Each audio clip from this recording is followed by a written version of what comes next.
Hello friends, ఇది ఒక information video. మీ ఫ్రెండ్స్లో ఎవరికైనా ఈ వీడియో యూజ్ అవుతుందంటే కనుక ఖచ్చితంగా షేర్ చేయండి.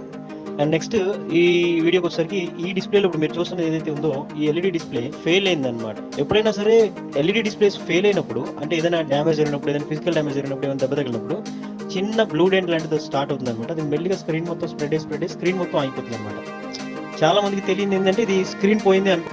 ఆ ప్రాబ్లం ఎట్లా వస్తుంది అంటే, ఎప్పుడైనా సరే దానికి ఒక డ్యామేజ్ డెంట్ లాంటిది కానీ, చిన్న చిన్న వాటర్ డ్యామేజ్ లాంటిది కానివ్వండి, ఏదైనా దెబ్బ లాంటిది కానీ తగిలినప్పుడు చిన్న పిక్సెల్స్ అనేవి ఒక్కొక్కటి మొత్తం ఫైర్ అయిపోతూ వస్తాయి అనమాట. ఎప్పుడైతే చిన్నది స్టార్ట్ అవుతుందో, చిన్నది స్టార్ట్ అయినప్పుడు బ్లూ కలర్ పిక్సెల్స్ లాగా కాలిపోయినట్టు కనపడుతుంది మీకు. మెల్లిమెల్లిగా స్క్రీన్ మొత్తం స్ప్రెడ్ అయిపోయి స్క్రీన్ మొత్తం అయిపోతుంది అనమాట. ఇది డిస్ప్లే ఫెయిల్యూర్ అనమాట. మోస్ట్లీ ఎల్ఈడి డిస్ప్లేస్ అనేది జీరో ఫెయిల్యూర్, అంటే దానికి అంతటా అదే ఎప్పుడు డ్యామేజ్ అవుతుంది. ఎప్పుడైనా ఫిజికల్ డ్యామేజ్ చేస్తేనే ఫెయిల్ అవుతుంది. ఇవన్నీ ఫిజికల్ డ్యామేజ్ కింద వస్తుంది. ఫిజికల్ డ్యామేజ్ చేసినప్పుడే ఇట్లా డిస్ప్లేలో బ్లూ కలర్ డెంట్ లాగా వచ్చి మెల్లిమెల్లిగా స్క్రీన్ మొత్తం స్ప్రెడ్ అయ్యి డిస్ప్లే మొత్తం